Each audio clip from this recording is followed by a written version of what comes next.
Hai, teman-teman, jumpa lagi. Kali ini saya ingin memberi sedikit reaksi, komentar pada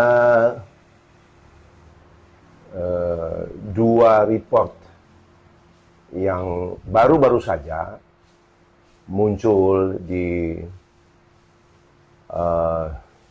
media sosial mengenai vitamin D, ya. Jadi kira-kira bulan Maret dan April sampai April 2020, Profesor David Meltzer. David Meltzer itu Professor of Medicine di University of Chicago mengadakan penelitian yaitu ada kira-kira 500 pasien, ya, ada 500 pasien yang terkena COVID-19. Dan dari 500 pasien ini dikumpulkanlah data vitamin D-nya, ya, data vitamin D-nya. Dan ternyata hasil penelitian daripada Profesor David Meltzer ini diangkat di JAMA Network. JAMA itu adalah seperti jurnal di Indonesia itu ID, ya, Persatuan Dokter Amerika. Itu jadi JAMA itu singkatan dari Journal of American Medical Association. Mereka punya JAMA Network untuk online, untuk di YouTube, ya. Dan penelitian Prof. David Meltzer ini ditayangkan di JAMA Network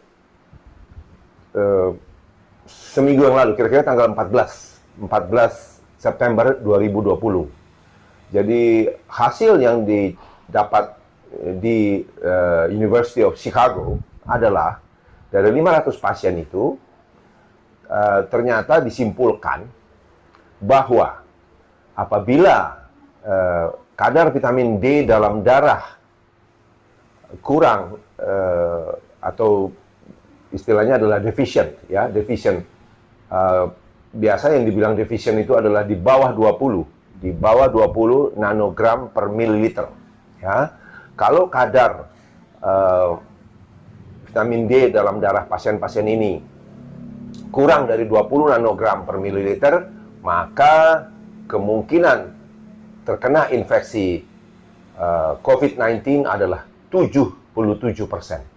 77%, ya, lebih mudah kena dibanding orang dengan kadar vitamin D normal atau tinggi, ya. Jadi ini sedikit melengkapi apa yang sudah saya laporkan di video saya yang lalu, yaitu studi dari Dr. Michael Holick yang dari Boston, ya. Karena Michael Holick yang juga dipublikasikan di online tanggal 16 September 2020 menyimpulkan bahwa kalau kadar vitamin D darah Anda normal atau tinggi, itu akan mengurangi kemungkinan infeksi COVID-19 sebanyak 54%. Jadi singkatnya, David Meltzer dari Chicago mengatakan kalau vitamin D darah Anda rendah, defisien, maka Anda kemungkinan kena COVID-19 77% lebih besar daripada orang yang kadarnya tinggi.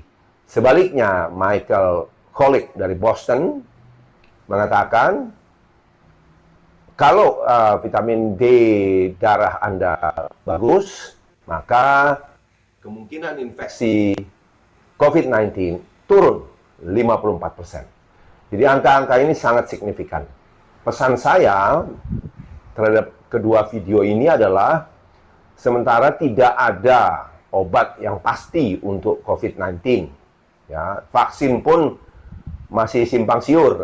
Bahkan yang terakhir saya dengar vaksin yang dari Rusia itu ditarik dari peredaran Karena semua pihak sekarang berlomba-lomba